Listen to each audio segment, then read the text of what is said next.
Feu vert, la saison commence et ça passe évidemment par les essais hivernaux les amis. Alors 3 jours très importants pour les équipes qui vont déjà pouvoir tirer beaucoup d'informations sur la piste. Et d'ailleurs nous, de notre côté, qu'est-ce qu'on va pouvoir en tirer comme conclusion? Et je vous propose qu'on voit tout ça ensemble dans cette vidéo. C'est parti. Alors déjà, première chose à rappeler, et on l'a vu notamment lors des présentations, pas de révolution cette saison, toutes les monoplaces sont évidemment dans une politique de continuité technique, elles ont gardé, y compris Mercedes d'ailleurs, leur philosophie de voiture. D'ailleurs on a pu le constater lors des essais, la fiabilité de toutes les monoplaces a été quand même assez impressionnante par rapport à l'année passée avec beaucoup de tours parcourus. Typiquement, le premier jour du côté de chez Red Bull, on a été capable de faire 157 tours, ça représente quand même l'équivalent de 3 Grands Prix de Bahreïn, donc ça montre quand même vraiment que ces essais, c'était aussi pour les ingénieurs et les teams l'opportunité de travailler dans la continuité de 2022 en testant bien sûr de nouvelles pièces. D'ailleurs, on a pu le voir aussi sur toutes les monoplaces, ces fameux sondes pitot, vous savez, ces treillis métalliques un petit peu pour collecter, analyser des infos et pouvoir vérifier si les données récupérées sur la piste vont concorder avec ce qui a été testé en soufflerie. On a pu voir aussi sur les monoplaces de la peinture colorée, qu'on appelle d'ailleurs Flovis. Ça aussi c'est pour mesurer les flux d'air et la manière dont le vent interagit avec l'aéro. En tout cas, on sent maintenant que cette année les équipes maîtrisent en tout cas beaucoup mieux le marsouinage. Même s'il faut bien le dire, ça a été quand même facilité par les modifications sur la hauteur des monoplaces. Alors bizarrement, alors que l'Alpine semblait quand même bien maîtriser ce phénomène l'an passé, on l'a vu quand même bien rebondir dans la ligne droite de Bahreïn. Alors Ocon a précisé après ça que l'équipe explorait des réglages assez extrêmes d'un côté comme de l'autre pour évaluer les limites de la voiture, mais quand même. En tout cas, côté stabilité, au niveau des top teams, la Red Bull paraît vraiment bien réglée, on la sent bien assise, elle s'inscrit bien dans les virages, même si on le sait, on ne connaît pas encore les quantités de carburant dans chaque voiture. Du côté de chez Ferrari et Mercedes, on a donné l'impression de se chercher un petit peu. On a vu plusieurs fois Carlos Sainz et Charles Leclerc notamment faire des corrections de volant pour rattraper leur Ferrari qui semble quand même assez vive et réactive sur ses premiers essais. Ferrari d'ailleurs qui a fait un petit peu parler sur la déformation de son nez en ligne droite, même si finalement on s'est rendu compte que ça relevait plutôt d'un souci de pièce qu'à une réelle avancée aéro chez les rouges. Même son de cloche en tout cas du côté de chez Mercedes où on a vu les pilotes tester les limites. Côté chrono, ils ont été relativement discrets, mais encore une fois, rappelons qu'on ne connaît pas réellement le niveau d'essence de chaque voiture, donc c'est à prendre avec des pincettes. Et on le sait aussi, Max, chez Red Bull, a tendance aussi à tester les limites de sa voiture d'entrée de jeu, en tout cas c'est souvent ce qu'il fait lors des essais. À relever aussi qu'on a pu voir des Aston Martin à leur avantage, avec un Fernando Alonso incisif qui allait titiller le chrono. Pour sa part, en tout cas, Felipe Drugovich, qui remplaçait Lance Stroll, qui a été victime d'un accident de vélo, on se rappelle, lui, il s'est familiarisé avec la voiture et il a d'ailleurs été le premier à causer un drapeau rouge avec un petit souci sur sa voiture. Toujours est-il, en tout cas, qu'on peut s'intéresser à la feuille des temps, avec quand même plusieurs infos à retirer sur ce premier jour. Déjà au niveau du roulage, Red Bull, Mercedes et Williams ont été les 3 équipes qui ont fait le plus de tours, contrairement à Aston et McLaren qui avaient un petit peu de retard.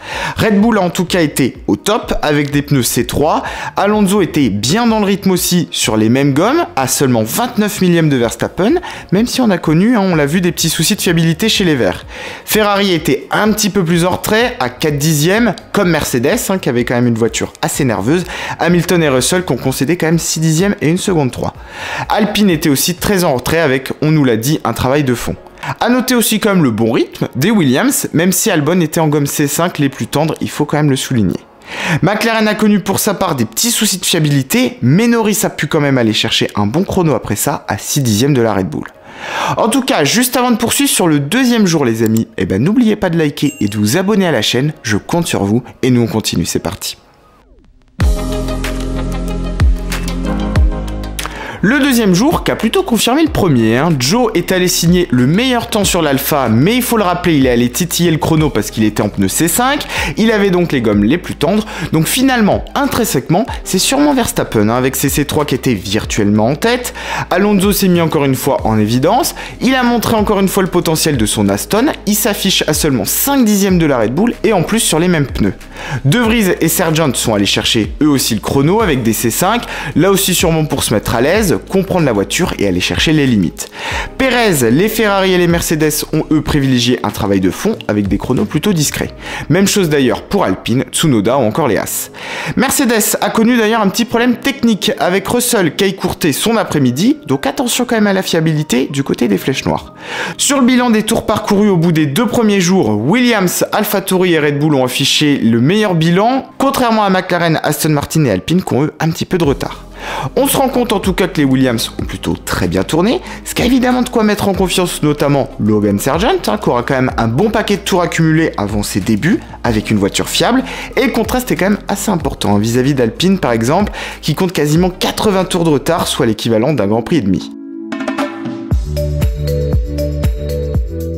Sur le 3e jour, chez Red Bull, en tout cas on a bien confirmé, avec Pérez qui a rassuré en signant le meilleur temps, ce qui montre encore une fois que le team de Christian Horner sera sûrement la voiture à battre, surtout que son chrono, il l'a fait en C4, donc sur des gommes un cran plus dur.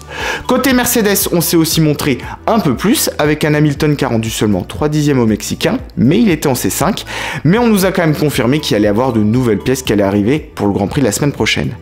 Du côté de Bottas et d'Alfa Romeo, malgré des petits soucis techniques, il s'est quand même mis en évidence sur les mêmes pneus que la Mercedes et il lui a rendu moins de 2 dixièmes. Suivent après ça les Ferrari à 7 dixièmes de Pérez et sur les mêmes gommes que le Mexicain. Les autres équipes ont semble-t-il pas trop cherché le chrono. En tout cas, si on fait le bilan sur les tours parcourus sur ces 3 jours, c'est bien AlphaTauri, Williams et Ferrari qui en ont fait le plus, avec 456, 439 et 417 tours. Et à l'inverse, carton jaune pour Aston Martin, Alpine et McLaren qui ont fait 387, 353 et 312 tours, donc avec quand même un sérieux déficit. D'ailleurs pour Alpine et McLaren, ils ont pratiquement fait 2 à 3 grands prix de roulage en moins, ce qui est quand même plutôt alarmant, et on le sent notamment chez McLaren, on n'est pas très serein. En tout cas, après ces essais, une première hiérarchie semble se définir malgré tout, même s'il faut prendre les infos avec des pincettes. Au niveau du haut du classement, les infos qui nous viennent des ingénieurs qui ont pu analyser les données, ce serait que sans surprise, on retrouverait Red Bull en tête, devant Ferrari et Mercedes, qui émergeraient en 3e force du plateau. Donc finalement, on retrouverait à peu près l'ordre déjà établi en 2022. Pour ce qui est de la 4e force, alors là, les avis divergent un petit peu entre la hype autour d'Aston Martin et d'Alonso, mais aussi d'Alpine qui aurait bien caché son jeu. Bref, en tout cas, une chose est sûre, c'est que pour en avoir le cœur net, il faudra quoi qu'il arrive regarder le premier Grand Prix, les amis. C'est la fin en tout cas pour moi de cette petite vidéo bilan des essais hivernaux. Merci à tous de l'avoir suivi, j'espère qu'elle vous a plu. On se retrouve nous très vite pour le Grand Prix de Bahreïn. Alors d'ici là, n'oubliez pas de liker et de vous abonner les amis, je compte sur vous. Et moi je vous dis à très vite sur la chaîne, à bientôt.